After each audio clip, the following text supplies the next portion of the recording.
Hi, I'm Mark Passwaters. I'm the managing editor of AggjeYell.com, and I'd like to welcome you to the inaugural edition of Three Quick Things, where we're going to go over two sports-related issues, primarily Aggie-related, mostly football, but not always, and one maybe not so sports-related. Anyway, I want to talk today a little bit about the Rivals 250, which came out yesterday. Texas A&M had 11 guys in it, which is, I believe, the most they've ever had. This is easily the best recruiting class A&M has ever had. I think it's the most complete recruiting class that A&M has ever had. One big difference between Jimbo Fisher and Kevin Sumlin is the way that they have approached recruiting. Sumlin had a very all-or-nothing approach to the way he did things. He would go all in on certain players, and if that didn't work out, he had real issues. Fisher is more, how should we put it, around. He goes after more players. He goes after them longer and more, he puts more effort into things. I think his whole entire staff does. And I think that Fisher, even though it's his first year in the SEC, understands the game better than, in this conference, better than someone ever did. You take a look at the guys that are in this class, that are in the 250. You have two safeties. You have a linebacker. You have a couple of wide receivers. You have some offensive linemen.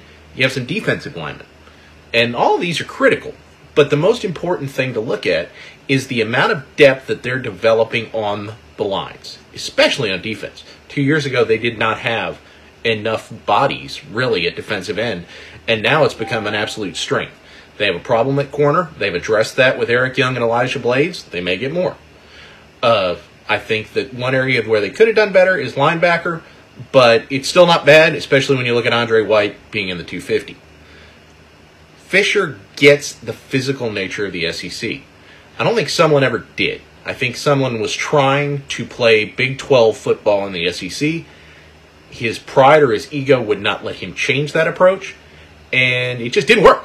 And that's one area where Fisher's been better. Number two, what's A&M going to do with their last three spots? I think it's going to go back to what we were just talking about, depth on the line. You've got Braden Mowry, who's got his grade set. He's going to get in. So that's one spot out of three. The second, I think they are going after Joanne Shepard. They're going after him pretty seriously. So we'll have to wait and see how that turns out. It's either A&M or Texas. And if A&M can get him, they'll probably take him. It's a real interesting scenario because Shepard is a little bit of, he's all around. But he's an incredible talent. His footwork is extremely good for a big guy of his size, and we're talking 325 pounds.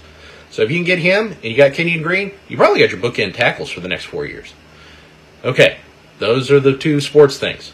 The last thing. What the heck. I'm wearing a Captain America shirt. Let's talk about Avengers Endgame. I don't think everybody's going to survive. What a shock. As a matter of fact, I think the guy whose shirt I'm wearing is going to die.